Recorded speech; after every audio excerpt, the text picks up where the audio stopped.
สวัสดีค่ะพบกับ Insight AI Brief Gaming นะคะวันนี้เราจะมาคุยกันเรื่องสนามรบตัวจิ๋วใช่แล้วค่ะฟังไม่ผิดเกมที่ทำให้เรารู้สึกเหมือนตัวหดเล็กลงแล้วนี่ก็เป็นภาค 2 แล้วด้วยกับ Grounded 2 ค่ะครับผมสวัสดีครับเกมนี้ภาคแรกก็ฮิตมากนะภาคนี้ก็น่าสนใจไม่แพ้กันเลยใช่ค่ะแต่วันนี้ก่อนที่เราจะไปเจาะลึกกันก็ฝากกดติดตามกดไลค์กดแชร์ให้กับพวกเราด้วยนะคะครับผมฝากด้วยครับผมเอาล่ะมาเริ่มกันเลยดีกว่าค่ะวันนี้เราจะมาวิเคราะห์ตัวเกมกันแบบละเอียดเลยเนาะทั้งวิธีเล่นระบบต่างๆแล้วก็ความน่าสนใจที่มันต่างจากเกมอื่นหรือแม้แต่ภาคแรกเองได้เลยครับคือจากข้อมูลที่เรามีทั้งจากตัวเกมเองรีวิวจากสื่อหลักๆอย่าง IGN PC Gamer แล้วก็พวกความเห็นผู้เล่นจาก Reddit TikTok อะไรพวกนี้ก็พอจะเห็นภาพรวมได้ชัดเจนอยู่ครับงั้นเริ่มที่ฉากก่อนเลยไหมคะภาคแรกนี่เราอยู่ในสวนหลังบ้านใช่ไหมใช่ครับสวนหลังบ้านธรรมดานี่แหละแต่พอตัวเล็กแล้วมันก็กลายเป็นโลกกว้างไปเลยแต่ภาคนี้ย้ายไปสวนสาธารณะเลยเหรอคะ Brook Hollow Park ใช่แล้วครับคราวนี้เป็นสวนสาธารณะเลยได้ฟีลแบบยุค 90 ต้นๆหน่อยๆด้วยนะใหญ่กว่าเดิมเยอะไหมคะเห็นว่าพื้นที่แค่ช่วง Early Access ก็เท่ากับแผนที่เต็มภาคแรกแล้ว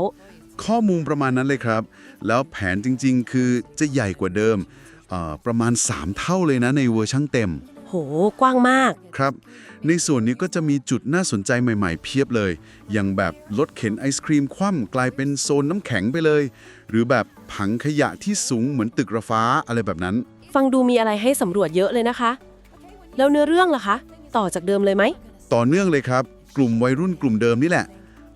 โดนย่อส่วนอีกรอบอ้าวสวยซ้ำสวยซ้อนประมาณนั้นครับแล้วบริษัท Ominent เก่าก็กลับมามีบทบาทอีกครั้งพร้อมกับภัยคุกคามใหม่ที่ยังดูลึกลับอยู่แต่เขาก็ออกแบบมาดีนะคือมีสรุปเรื่องภาคแรกให้ด้วยคนที่ไม่เคยเล่นภาคแรกก็เข้ามาเล่นได้เลยไม่ต้องกลัวงงโอเคงั้นมาดูเรื่องระบบการเล่นหัวใจหลักเลยการเอาชีวิตรอดนี่ยังเหมือนเดิมไหมคะเก็บของสร้างบ้านหาอาหารพื้นฐานการเอาตัวรอดนะยังอยู่ครบครับต้องหาของมาคราฟอาวุธชุดเกราะสร้างที่พักจัดการเรื่องหิวเรื่องกระหายน้ำทำอาหารจากแมลงสร้างกระติกน้ำอะไรพวกนี้แต่เห็นว่าการต่อสู้เปลี่ยนไปเยอะใช่ครับอันนี้เป็นจุดที่หลายสื่อชมเลยคือมันมีความเป็นแอคชั่น RPG มากขึ้นมีระบบพุ่งหลบแบบใหม่ศัตรูอย่างพวกแมงมุมหรือตัวใหม่ๆผีเสื้อน้ำแข็งตั๊กแตนตำข้าวเนี่ยมันก็ดูจะแบบว่าป้องกันการโจมตีเราได้ด้วยนะอ๋อคือไม่ใช่แค่เราตีอย่างเดียวแล้วใช่ครับมันต้องมีจังหวะมีการหลบหลีกมากขึ้นการต่อสู้เลยดูมีมิติท้าทายขึ้นเยอะเลยน่าสนใจค่ะแล้วพวกฟีเจอร์ใหม่ๆที่เป็นไฮไลท์ล่ะคะออมนิทูกับบักกี้นี่คืออะไรคะอ๋อ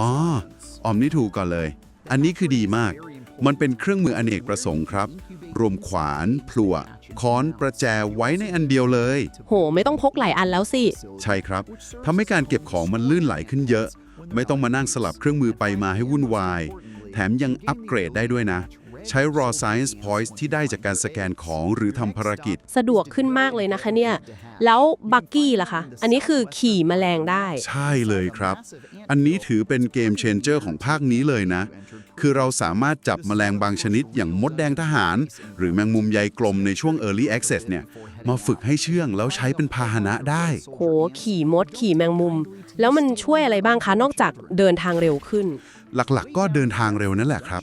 แก้ปัญหาใหญ่จากภาคแรกเลยเรื่องการเดินทางช้าๆแต่มันยังช่วยขนของหนักๆได้ด้วยนะบางตัวก็ช่วยเราสู้ได้นิดหน่อยหรือช่วยเก็บของเล็กๆน้อยๆได้ด้วยเปลี่ยนการเล่นไปเยอะเลยสิคะแบบนี้ทั้งสำรวจทั้งจัดการของเปลี่ยนไปเยอะมากครับการจะได้มาก็ต้องทำเควสหน่อยนะอย่างหาไข่มดแดงทหารอะไรแบบนี้ไม่ใช่แค่เครื่องมือกับพาหนะยังมีเรื่องระบบสายอาชีพหรือ Archetypes ที่ชัดเจนขึ้นด้วยใช่ไหมคะถูกต้องครับภาคนี้เขาทำให้มันเป็นระบบที่เป็นทางการมากขึ้นเลยมีพูดถึง Warrior Mage Rogue Ranger อะไรแบบนี้พร้อมกับพวกอุปกรณ์หรือโบนัสค่าสถานะเฉพาะทางสนับสนุนให้เราสร้างตัวละครตามสไตล์ที่เราชอบได้ลึกขึ้นดูมีอะไรให้ทำเยอะมากจริงๆค่ะแต่ว่าทั้งหมดที่เราคุยกันมาเนี่ยมันยังอยู่ในช่วง Early Access ที่จะเปิดวันที่29 กรกฎาคม 2025 นี้ใช่ไหมคะใช่ครับ คือตัวเกมเวอร์ชันนี้มันจะยังไม่สมบูรณ์ 100% นะครับแผนที่ก็อาจจะมียังไม่ครบแมลงหรือพาหนะก็ยังมีจำกัด แล้วก็อาจจะเจอปัญหาทางเทคนิคบ้างพวกเฟรมเรทตกเกมคราชบั๊กต่างๆ ซึ่งก็เป็นเรื่องปกติของเกม Early Access เนาะที่เขาเปิดให้เราเข้าไปลองเล่น แล้วก็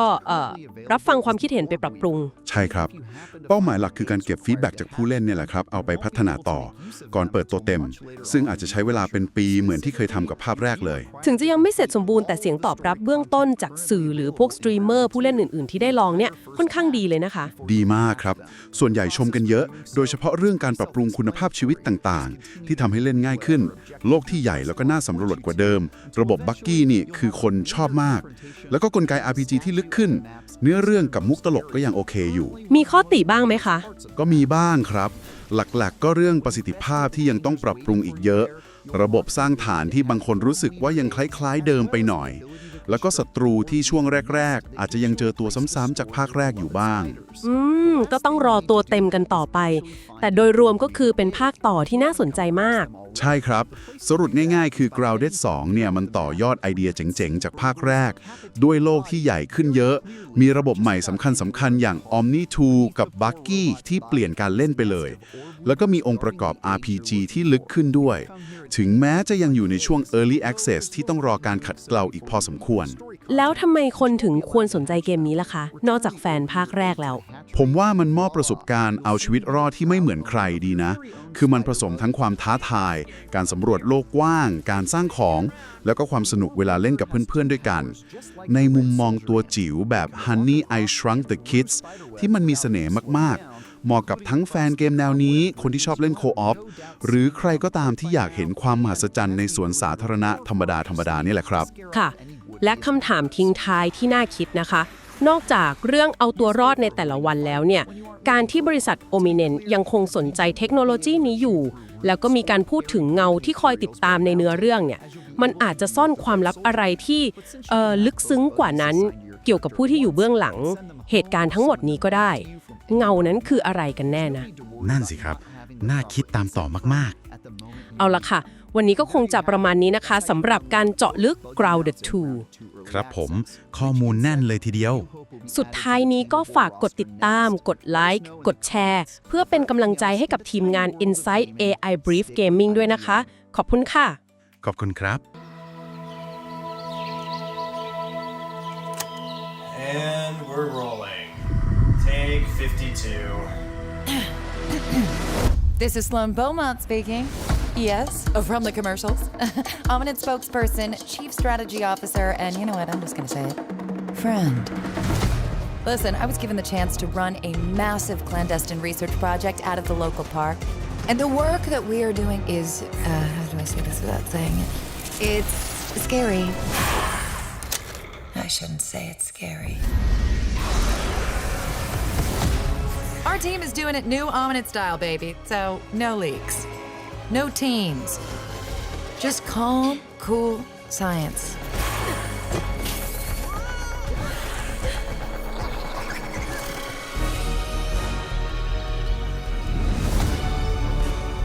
We've heard your requests, and we are proud to announce that we are so close on so many exciting developments. It hasn't been easy. Yes, the fatality rate for our employees seems bad, but you know, if you do compare it to other city park miniaturization research programs, it's really not, you know, forget this. Can we, maybe we don't use that? But we're Ominent. We're strong.